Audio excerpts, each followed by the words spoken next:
Your Excellency, this team is going to put a real spotlight to our country and the Silicon Savannah.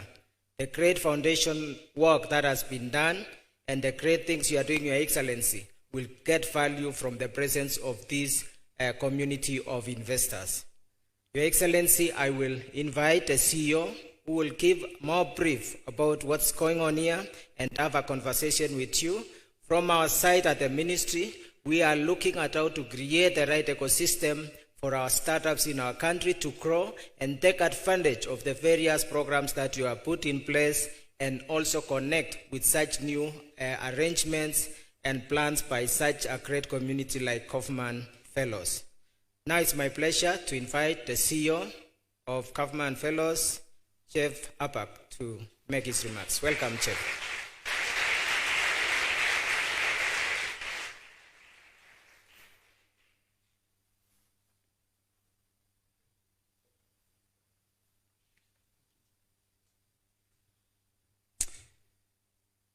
Ladies and gentlemen, Kaufman Fellows, it is my distinct honor to introduce you today to the President of the Republic of Kenya, His Excellency William Ruto, a former leader and statesman. Please.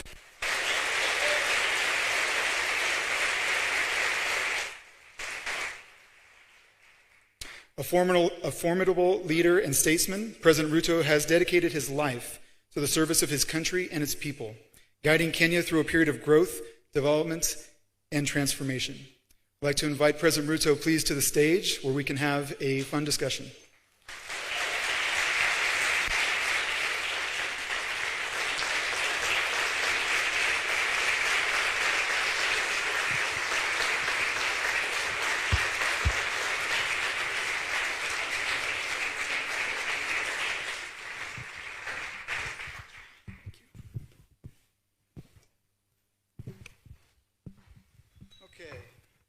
So first, Your Excellency, I want you to look out over this room.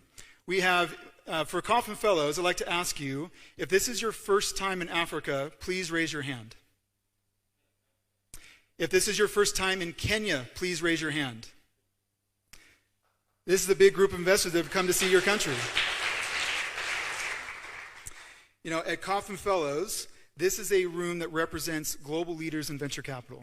They actually manage about $300 billion in AUM, which P.S. Tanui talked about. They also are responsible for about $8.5 trillion in exits. They work hard. What we hear about you, Your Excellency, is that you don't sleep. You actually work really hard too. I've been to meet with you many times at State House, and sometimes it says we're going to come at 7 a.m., and sometimes it says we're going to come at 7 p.m. They said, because he's still working. How do you do that? I'm hired by the people of Kenya to do it. Okay. But, and because I have a job to do, I must not only do it, but I must be seen to be doing it. But let me take this opportunity. I mean, I'm just amazed at the number of people who are coming to Africa for the first time and coming, of course, to Kenya for the first time. And whenever I speak to some friends, including my friend, the American ambassador, she tells me often that when she was running HP, she thought about Africa 1% of her time. I can see there are many people who are thinking 1% of especially in this room. But let me say the following, that on my own behalf and on behalf of the people and government of Kenya, welcome to Kenya.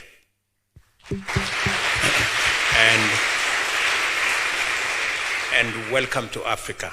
And let me just say two things.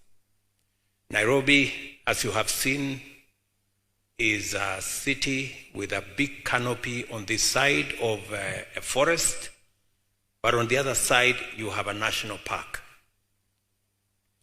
So, and we have wildlife in the national park. We have a fence to keep the wildlife inside the park. But as you know, sometimes they do what wildlife do. So when you walk in the city of Nairobi and you find a lion, please be careful. It is not tamed, it is wild. Secondly, I'm trained as a scientist,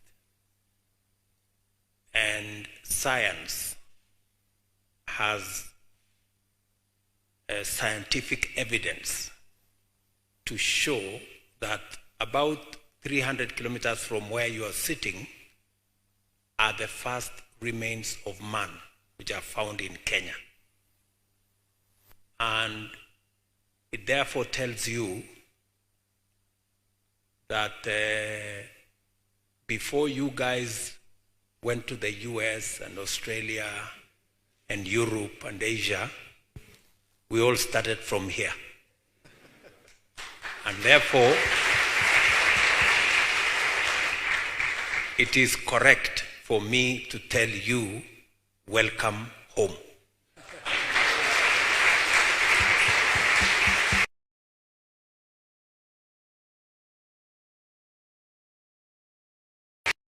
Being away.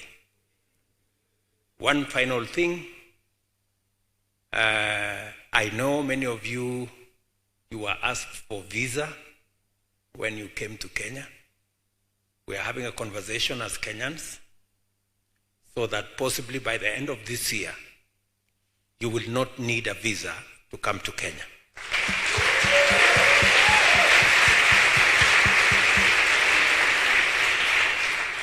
And because it just makes perfect sense that nobody is asked for visa when they are going home. It's just natural. So, welcome home. Thank you, Mr. President. You know, you are an entrepreneur and an investor. As an investor, it means that you could actually be the first head of state to be a Coffin Fellow. And then we could get you one of these pairs of socks. Your personal journey has been one taken from a small village to the presidency. How have the experiences that you've seen from that journey influenced you as a president of this nation? I think it's just, it is true that it's been quite a journey, but that also speaks to the opportunities that exist in Kenya. The same way a village boy could become president is the same way a small company, an MSME, can become a multinational. And that's what it is. You know, M-Pesa, for example, is a Kenyan innovation. It's now become a multinational in many respects, whether it is their footprint in our continent or their footprint in the technology, the financial inclusion technology they have provided. And it speaks to the nature and the orientation of not just the people of Kenya, but Kenya as a country. And when I speak to people like the great people sitting in this audience today, I will tell them, if you're looking for a destination of innovative, creative, hardworking, English-speaking people, your destination is here. And when I talk about creativity and I talk about innovation, it's not in word, it is in deed. And it is the reason why we are expanding that opportunity. Kenya being the home of innovation and technology. And it is also the reason why this week I will be in Silicon Valley, because we want to combine the opportunities in Silicon Valley with the opportunities in Silicon Savannah, right here in Kenya. And it is because I believe we have so much to learn from Silicon Valley, just as we have so much to offer to them, especially in the opportunities that exist not just in Kenya, but in our continent. Let me say the following.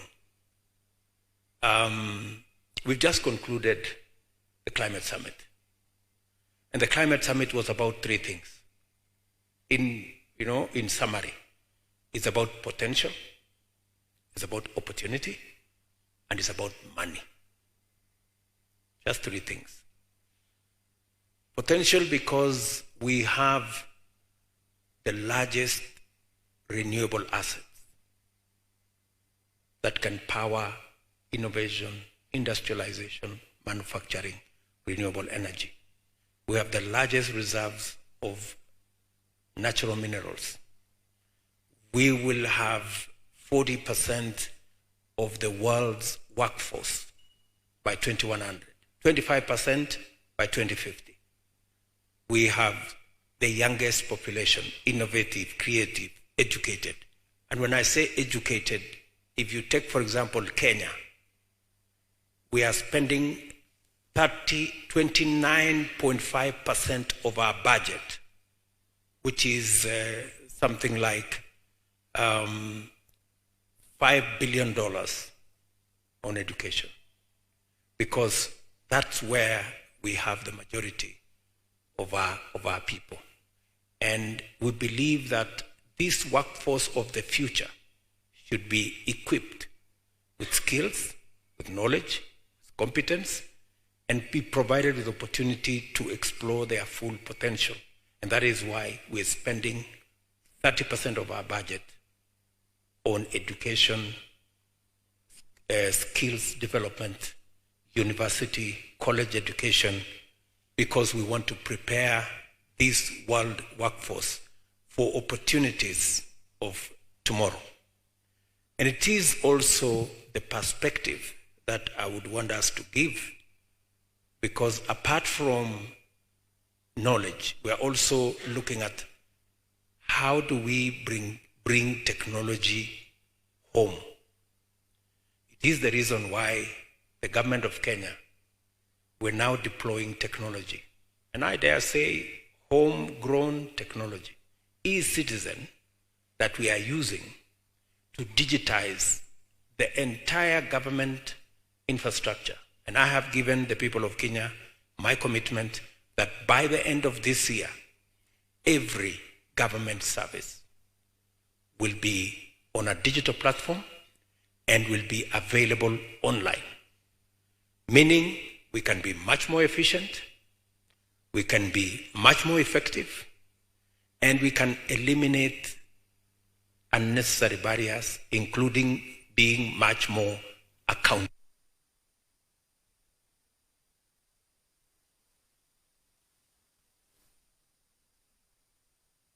Somebody is saying I've said enough. Okay, maybe. They should be turning my mic off instead of yours. Your Excellency, you mentioned the Climate Summit. You have a PhD. You also mentioned science. You have a PhD in science. And you just hosted the Africa Climate Summit, where many heads of state signed the Nairobi Declaration. Why do you see this as so important? Why are you so passionate about this? And what should this group of investors know about what the Nairobi Declaration means and what the work that you did at the Climate Summit means for the future? It's because, narratives are very powerful. For a very long time, Africa was profiled as this continent of conflict, war, disease, and all the negative things.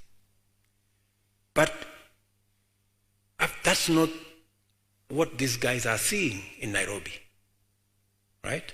But that's not what we are.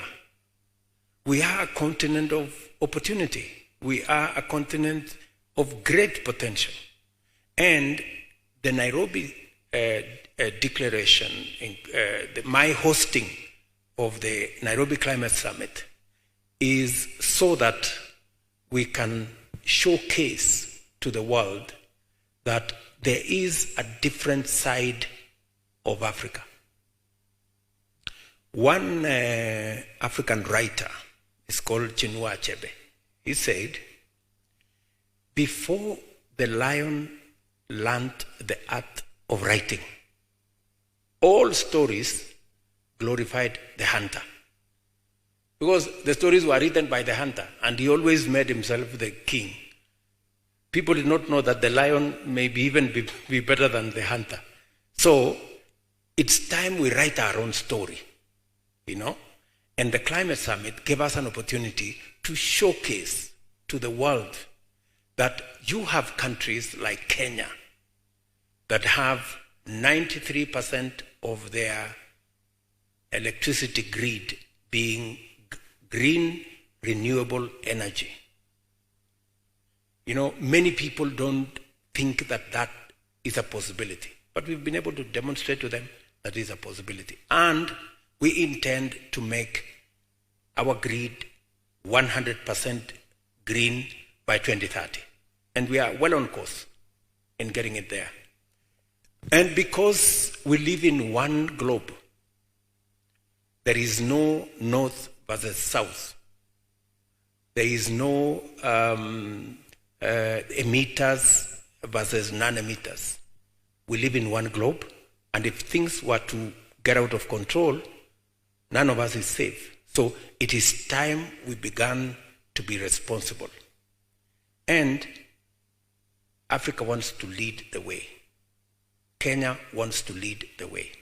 Even as I talk to this investing community here, we're telling them that as you invest in Kenya, have at the back of your mind that you are investing in Kenya in a sustainable environment, in an environment that is responsible to nature, that is aware that fossil fuels, the exploitation of fossil fuels, what is happening to our environment, what is happening to the climate, the effects, cyclones, droughts, famine, and everything that comes with it.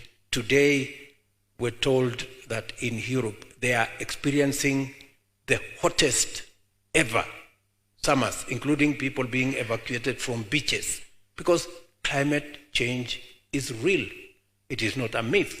And I am saying this as a scientist myself, so that people can begin to understand that it is good for us to invest responsibly, making sure that that investment promotes a world that we can not only enjoy ourselves, but we can bequeath to generations to come, because we have done so responsibly by using the kind of energy that supports biodiversity, that gives us an opportunity to reduce the carbon footprint, and making sure that we decarbonize our manufacturing, our industrialization.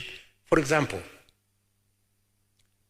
Konza City, which is our silicon savanna, we're making sure that the energy that is being used on all the operations there, whether it is the data centers, whether it is everything that we are offering to the world, is powered by green energy, so that people understand that there is opportunity globally to be able to do that, and to be able to do business, run our enterprises, run our manufacturing and industrialization, but being also responsible to our environment, to humanity, to biodiversity, and to where we need to go into the future.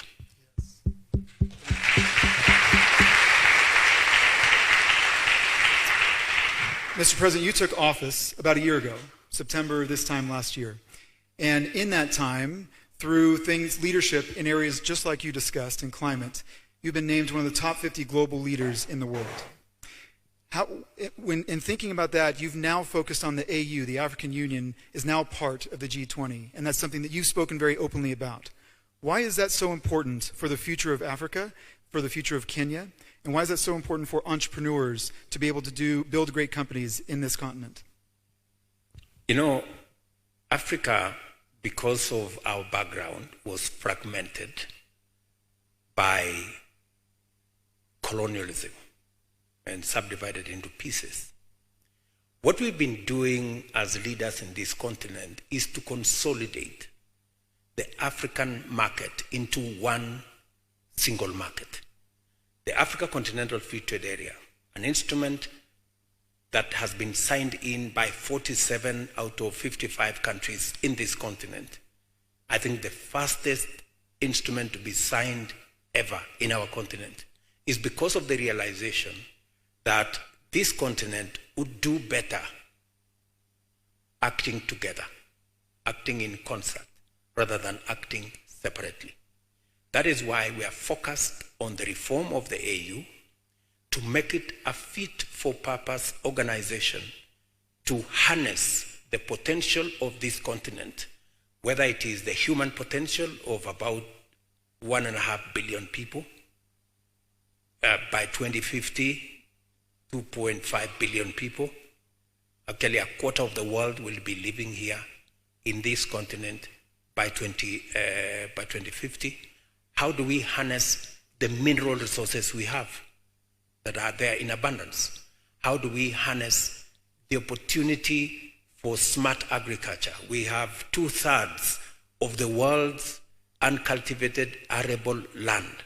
We can double, if not triple, grain production. How do we harness this potential? And that is why we are focused on the Africa Union as an institution. We are focused on its reform.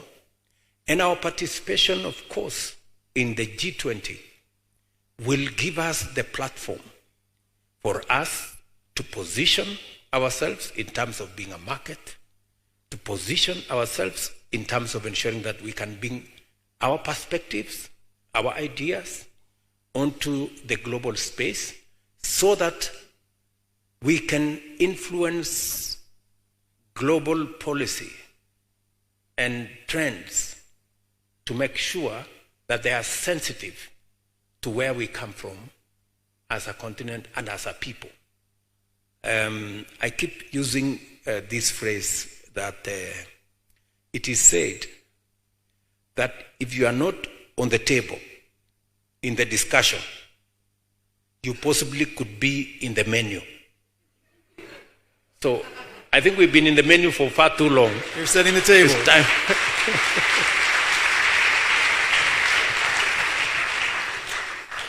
Your Excellency, you are an entrepreneur, and you're passionate about technology and entrepreneurship, especially as it impacts the rising generation in Kenya and in Africa. We have a room full of global investors.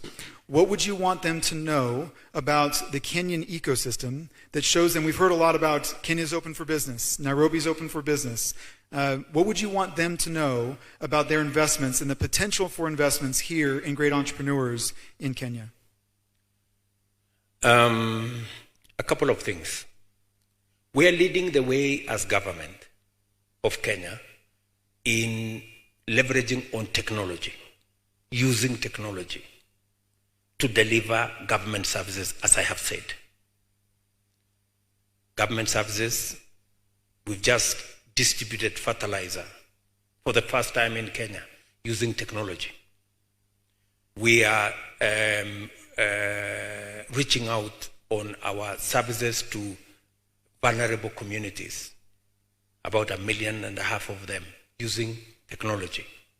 This morning, and I apologize, I think there was a conflict in my diary. This morning... We were just getting ready for you, it's okay. This morning, I was presiding over our Central Bank of Kenya's CSD platform, where it will now be possible to buy government securities on a digital platform by Kenyans or investors from anywhere in the world without having to bother to go and open an account in Central Bank. You can open an account on your phone. That is the level of use of technology to run the affairs of Kenya. That's number one. Number two, I want to tell this investing community here apart from being a tech or technology understanding country, there is a whole opportunity, not just around Kenya, but using Kenya to get into the East African community, about 7 countries, to get into the tripartite treaty, which is about 27 countries, or to get into a CFTA that will take you to 47 countries with a potential of 55 countries. That is the opportunity that you have, number one. Number two, we are aligning our laws. The startup bill that hopefully we should be able to complete in the next 2 or 3 months will also provide a space for investors to use Kenya, not just as a destination for investment as a country, but to use Kenya as a place where you can deliver your investment opportunities beyond Kenya into the African continent. And number three, we are aligning all the opportunities so that you can also tap into our young people with fresh ideas, with creative opportunities, with innovative talent, to maybe start one of the largest companies. M-Pesa, if M-Pesa is anything to go by, we have a reservoir of many other young people who can do what M-Pesa has done.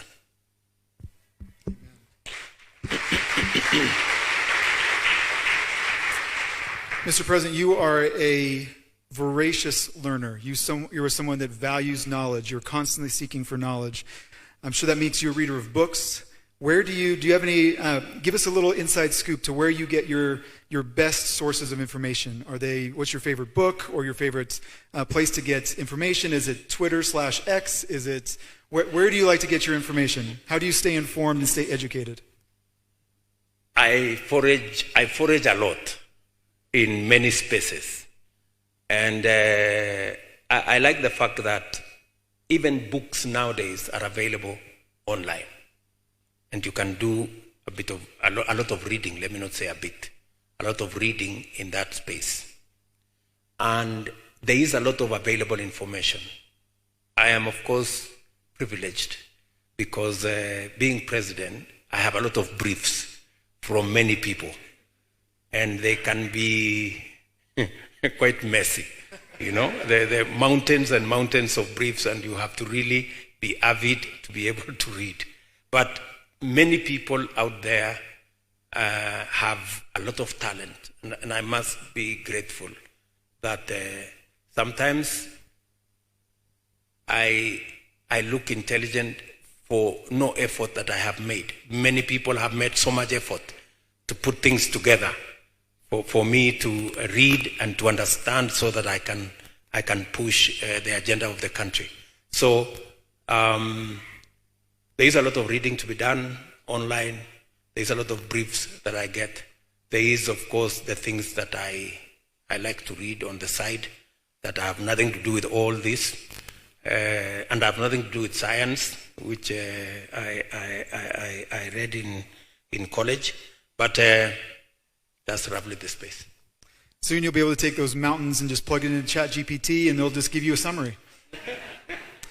Mr. President, my final question for you is a two-part question. The first part would be, as you look over this audience and they are in your city, your country, what advice do you have for them for their time here? Your favorite restaurants, the things that you don't want them to miss while they are in your hometown. That's part one. Go ahead with that first one. Oh, that's great. Let me first, I think it was quite bold of people who have not been here before to take the decision. When you asked me to host, for Kenya to host these Kaufman Fellows, and I said yes, I didn't know that it was going to be this big. So congratulations to everybody who've made their way here.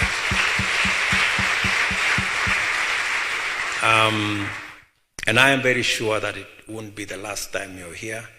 I know you have found your home in Kenya. The beauty of this city is that you can get any mall, any restaurant that is as good as anywhere in wherever you've come from. But you also have unique places. I would suggest to you, find time and go to Bomas of Kenya, maybe, if you want to have to have a taste of Kenyan culture. Find time and go to find some favorite Kenyan cuisine at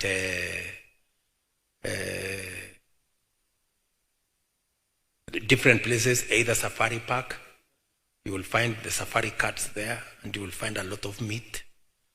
And you will be served different cuisines, and it is a wonderful opportunity. You can also go to Carnival.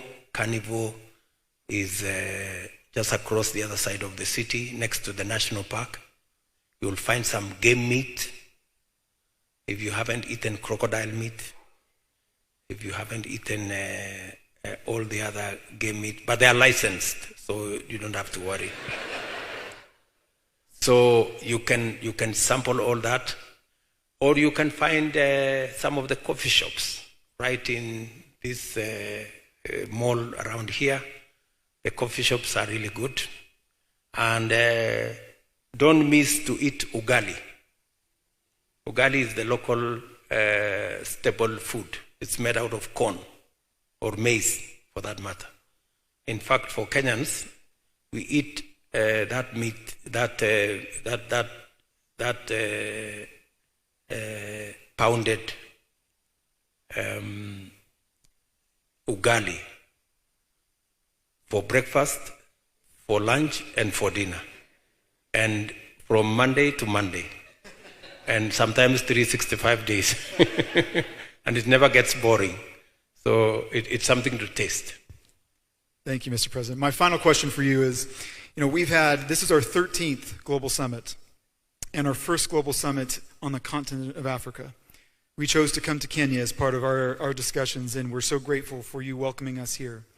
As we think about this group in Kauffman Fellows, we care deeply about the human element of technology and innovation.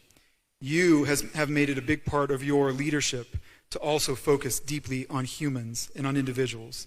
What advice would you give to this group of global leaders on the future and how you would encourage them to be the best version of themselves as leaders? As you've said, our philosophy is bottom up. I mean, making every person count, irrespective of their station in life. It's about humanity. And it's about minding about people, whoever they are, whatever their status, whatever they look like. White, yellow, black, whatever. And it is the reason why part of our plan is food stability and food security, to make sure nobody sleeps hungry, whoever they are. Financial inclusion is the reason why we rolled out what we call Hustler Fund. Today, courtesy of technology, Hustler Fund, which is 9 months, 8 months old, has 20 million Kenyans on the platform. 7 million Kenyans borrowing every day, and $300 million of borrowing in the last 8 months. It's about ordinary people borrowing small amounts, but making a big difference. Humanity is what we are speaking to. Whether we are talking about universal health coverage, we want to make it as available as possible we are hiring community health promoters, 100,000 of them, so that every 100 households have somebody to think about them and their medical needs and health requirements. It's about people. And I want to ask the men and women in this team, even as you do what you're doing, front, center, left, right, is humanity. Ultimately, we must do the things that promote who we are as people. And we must never lose sight of the people. You know, sometimes they say, I don't know how they put it. They say either you get lost in the forest looking for the trees, or you look for the trees and get lost in the forest, one of the two. So we must never get lost. Even in the midst of all the things that we are doing, we must keep our humanity in focus. Mr.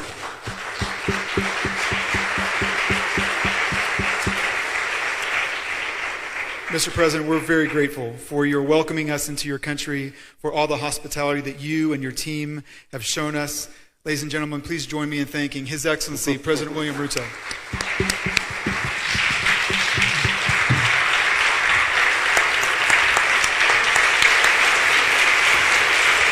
Your Excellency, before exiting the stage, Your Excellency, just with your permission, if you can just have one picture with the CEO and also the leadership. If I may invite Senior Vice President Natasha Funk to join in the picture. PS ICT, John Tenui, if you can also come. PS Investment, Abubakar, and also we were also joined by